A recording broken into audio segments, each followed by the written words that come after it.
Hi, and welcome to the NAXSA podcast. I am James McRae, Communication Committee Chairman for NAXSA.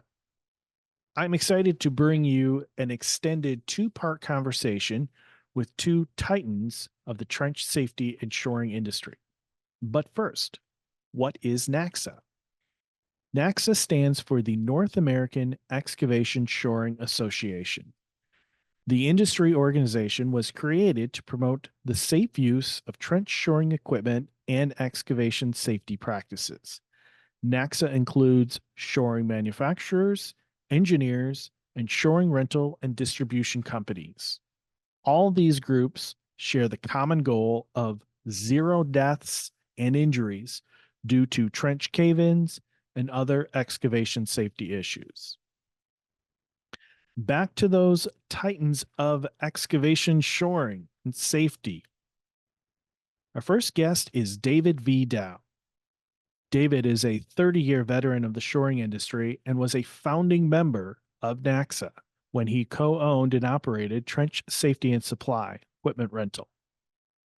Reaching back even further than shoring, David has amassed almost 50 years of service overall in the general construction industry. Thank you, David, for joining us. Our second guest is Wendell Wood.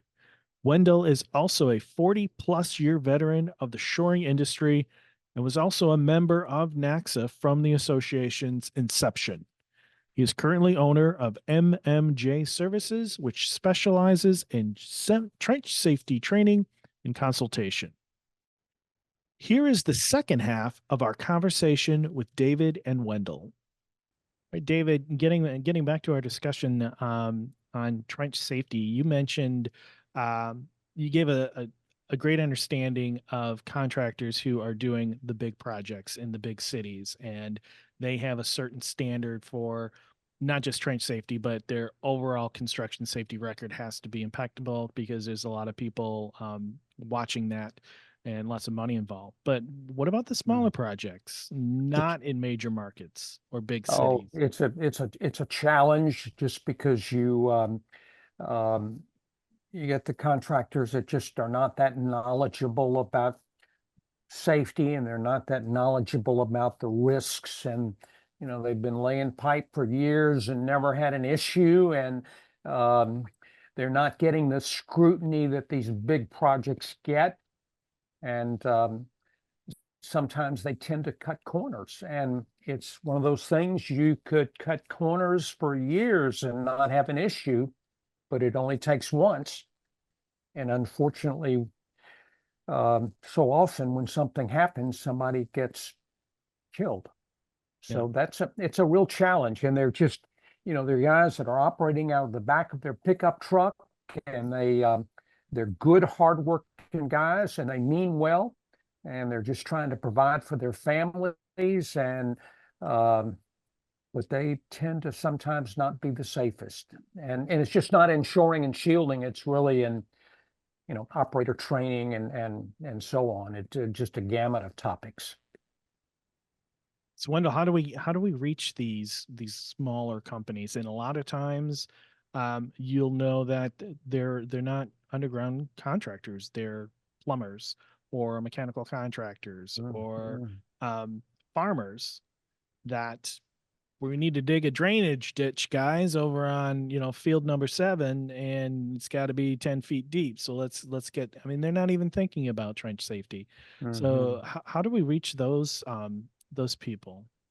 That question was first presented in a meeting with NUCA back in around 1982, and the question is still very relevant today, is how do we reach them? And we have commented on that over the years with OSHA, with NAXSA and others, and it does involve, I think NAXSA is best positioned to actually reach these people.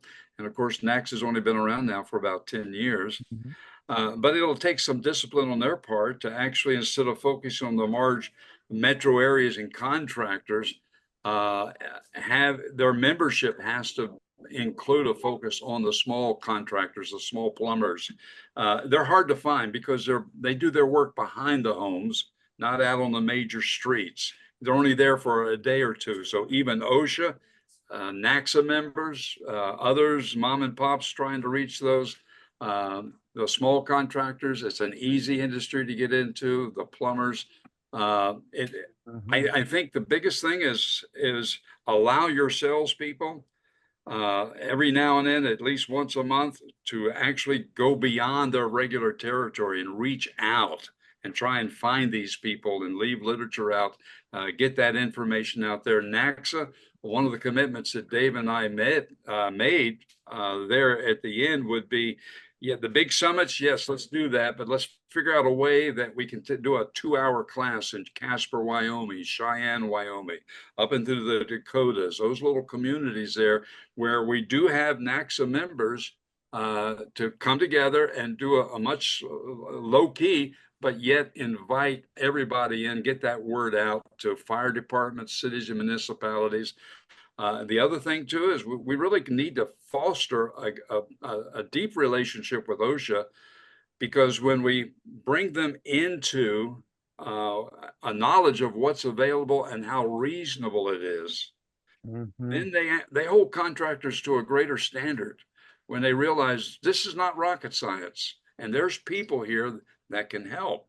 And so there needs to be that allowing their men to really focus and maybe even compensate them on bringing in these smaller guys. They don't produce big numbers at first, but sooner or later, I mean, Kokosing, $200 million a year was once just doing septic tanks. And so there's opportunities there, but it's going to take discipline and a commitment, which we haven't really been able to make yet to great. And some way, sometime there may be a co-op where, I mean, OSHA is willing, they're willing, they will provide some help, but they can't provide resources. NAXSA is the only one. NUCA, cost of membership there, cost of even NAXSA membership is great, but NAXSA is in a position to actually reach out a little further, another 15 miles or so from your because these salesmen get into a regular route, calling on their friends, calling on their buddies, and looking for the big elephant. They got to have that kind of discipline to say, no, well, at least every week we're going to reach out a little bit further than normal. And, that's an expense to go to a neighboring town and look around and find the people that have little excavators. And then I've encouraged, but have not had any traction, though people say it's a good idea. Every excavator, especially the small ones that go out on rent or sold by the manufacturer, has a sign on it, a little notice that says mandatory protection is required. If you're deeper than 5 feet, may be required if you're less than 5 feet. You got the oil stickers, you got the other stickers, got to get that knowledge out there. And then one other, and I've gone on too long here, we need to stop allowing news media and others to call these accidents. We cannot allow the contractors to hide behind, well, that was an accident, a terrible accident. No, these are predictable events. They're not accidents. And was a failure to protect your person. And it's we talked about that on the communication preventable. committee, that whenever we're talking to the media or we're dealing with something related to a trench fatality, there it was an incident. It's not an Right. accident. Not an accident. That's a good It word was to a use. trench incident that either ended in an injury or a fatality. Correct. I mean, if you think about it, it's just physics. Yes, it's just physics. And just to sort of to confirm or reinforce what Wendell's saying. Wendell and I were involved in these original safety summits when they were getting set up at the very, very early stages. And the safety summits have been phenomenal from what I mean. I've been really away from the industry now since most of these big safety summits have been held. But from everything that I read, they're fantastic.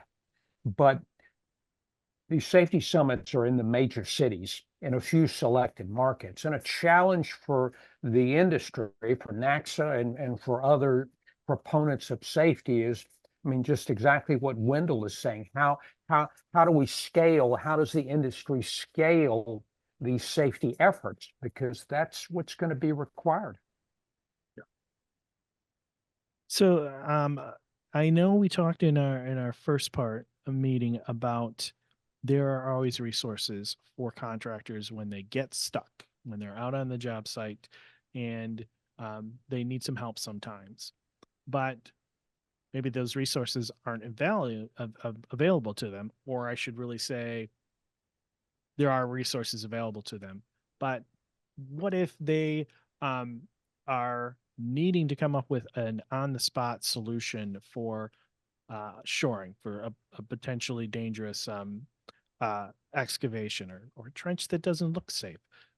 What can they learn or what can they glean from the standards, the OSHA standards themselves, the subpart P from OSHA, to kind of help them and help the hopefully the competent person on the site figure out how do we make this excavation safe? What do you think, David?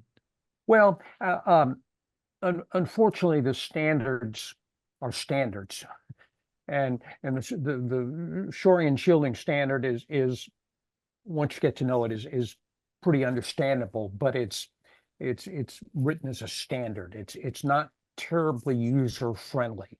Once you get accustomed to it and you've read through it and you've worked with it, it'll all make sense. But I mean, I would encourage people to take advantage of there are more sources for shoring and shielding equipment today than there have ever been. Is that a fair statement, Wendell? That's fair, yes, and reasonably cost. At a reasonable cost. You've got a number of larger companies now that are in the business, and you've just got many sources, and just about everyone in the industry today um, offers some type of competent person trenching and excavation safety training.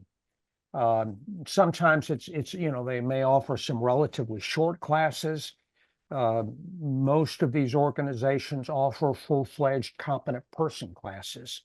I just would say at a minimum, take advantage, a contractor, a plumber uh, should try to take advantage of some of this training. A lot of times there's no cost, and that will help to get them up to speed on what's going to be required. Um, and then again with the sources, um, most distributors of this type of equipment, if you pick up the phone and you say, look, I'm, you know, John Smith, and I'm a plumber, and I'm out on this particular job, and I need some help. Um, most of these distributors are more than happy to send somebody out to the job site and help hold that contractor's hand in terms of getting that contractor oriented in the right direction. Is that a fair statement, Wendell? I'll go with that, and I like what you were saying. It's a standard, and OSHA typically does not want to tell the contractor how to do the job or how to shore. So the contractor's resource is going to be the NAXSA members and the few mom and pops that are still out there that are making the case that they can provide services. I do think it's much improved because Mhm. on test, Lincoln's test, that grassroots effort by Phil Spare, Perry Spivey out in Colorado. It's got 16,000 followers now, and frequently Wow. there are postings there almost every week where a salesman or one of the distributors will actually will say, we helped our customer out. We got this call at 8:30. We had equipment on the job at 10:30. And so there is a resource there. It's grassroots. It doesn't cost anything. Mhm. That would many of the NEXA members, I think, or at least the salesmen, are getting involved, sharing that information. And I see more and more contractors. Sometimes it's their safety managers, and the issue that we really have is that 80% of all the problems are with guys with less than 30 people. They don't have the cash flow to have a safety man, and that's a critical thing because they're the ones that are tempted to take shortcuts, cut corners. They're the ones that are not familiar. They don't have the money to join NUCA or ABC or AGC and get that kind of training, get that awareness of where the resources and where the help's out. And so there again, NUCA with its membership drives, AGC, NAXSA, there could be maybe some kind of effort where we have a month. October month is new member month, and we make a big, all of us make a big thing to get the information out. We are resources for whatever problems you have with equipment and training and knowledge. And that we have these stand downs, that might be a good stand down too, where we reach, we do the missionary work of reaching the unreached. James, I touched on this again, and I don't want to be too repetitive, but anytime you do something repeatedly and you don't have an issue, it becomes sort of the norm. It's just real critical. If you work in trenches every day and you don't have any issues, it's just human nature to develop a sort of a bulletproof mentality. This isn't going to happen to me. I'm smarter than everyone else. I'm better at reading the dirt. Man, that looks safe. I've been doing this for years and I've never had an issue. And again, it only takes once. And that's something that I think the industry, I mean, the same is true with fall protection or with scaffolding or a host of other safety related topics. You do something every day and nothing bad happens, you begin thinking that this isn't dangerous. I know what I'm doing. But it's just with trenches, it's just physics. Dirt is inherently unstable. And every trench is going to cave in except in stable rock. It may happen, almost immediately as you excavate. It may take 2 or 3 days. It may take 2 or 3 weeks, but trenches are going to cave in. Just a question of timing. So we are Agreed. 10 years into our NAXSA 10-year anniversary this year. So let's ask the question, how have we done? If we can judge ourselves, Wendell, do you think contractors are generally more safety conscious than before?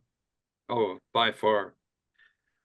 Yes, without question. I mean, in those early days, we did not discuss safety when we were selling trench boxes. I can now sell trench boxes and mention the fact that it's a safety element as well as a productivity element. I can show pictures, and I used to show them. I have several that I remember showing at little NUCA chapter meetings and everything like that. We were invited in to do a little 20-minute presentation. And contractors would brag about cutting through services. They would brag about how fast they were going. They would see a picture and they say, now that guy made some money on that job. Now they see these things and they'll say, well, you know what? That's not done right. He's not in accordance with the standard. So I get that a lot more with the general utility world out there than I used to get. It is definitely they're hiring safety people. Some of them are even getting to the place now, which I think is remarkable. I saw it mostly in the South, not necessarily elsewhere, where older worker, faithful, dependable worker becomes the safety manager. And he all he knows to do is what we've always done. And so you never really made a gain there in terms of really coming up to standards, coming up to protocols, eliminating, mitigating. You never really had that push. Many of them now are hiring though safety people. They're bringing safety people on, people that really do have some kind of a background in safety processes, construction safety professionals, and so they're willing to do that. And so yes, I'd have to say it's 180 degrees compared to when the late 70s, 80s, and it started with the development of the new standard. I would say around the mid 90s, I began to see a decided focus on not only productivity, but also safety. And now we're beginning to move to where safety is the culture that I want. We got a ways to go. We're not there. But safety is the culture that I want, and then productivity. I'm beginning to see that among the companies that are a little bit more mature. They got some they got some history behind them, and by that could be just 7 or 8 years. And they're dedicating some funds to not only new equipment, but also safety. I see greater emphasis on training your foremen to be leaders, to be able to handle the diversity within their work group, and to bring a corporate alignment of safety and field alignment together. And so there is a greater emphasis now on that key man, that foreman, that he not only gets it done, but no, he gets it done safely, and we reward him for getting it done safely.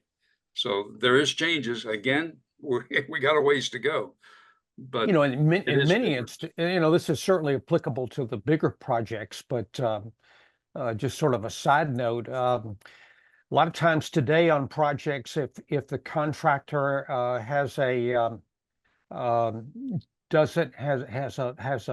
questionable background with respect to his safety practices, particularly if he's got OSHA citations or he's got high workers' comp losses. A lot of owners, a lot of GCs are not going to hire that contractor today just because they can't afford to have a serious accident or a fatality on their project. Again, that doesn't necessarily happen on the really small projects, but I mean that's a change I think we have seen where That has changed. It has changed in a legal case that I was involved in last September. The plumber settled out of court. Don't know what that settlement was, but they had over 1,000 opportunities to validate that the man was doing the work safely. The general contractor ended up with a $16 million citation. Now that's only 1% of his annual revenue. So it didn't hurt him. But nonetheless, the jury felt that they were largely responsible as the general contractor. And as this word gets out, and ANSI has pushed it, but they've not gotten a lot of traction with it, is that the multi-employer citations need to be that needs to be more aggressively done by OSHA to bring everybody in, the controlling contractor. And when you start seeing that happen, there is going to be a trickle down effect where generals are not going to want to hire subcontractors that are not safe. And I was with a city just a few days ago, April, and they are using subs, and we got into talking about the fact they never validate there's a competent person. Where did the guy get his training? What are the OSHA citations and everything like that? And they began to realize, because they had an issue where they were going to build a bridge, they had to take that money and pay the widow because their inspectors did not call the question and make the subcontractor have shoring. So when that begins to become, and through NAXSA, LinkedIn tests, that kind of information is getting out there. James, these things just all take time. And I mean, Wendell's been in shoring and shielding a little bit longer than I have, but it just takes time for this momentum to build. And I guess the good news is that as it builds at an increasingly faster rate. And there's no question there are many things that are happening today in the industry and construction, which only promote a safer future. Thank you, David Dow and Wendell Wood, for joining us on our NAXSA podcast. We will have further episodes of the podcast in the near future.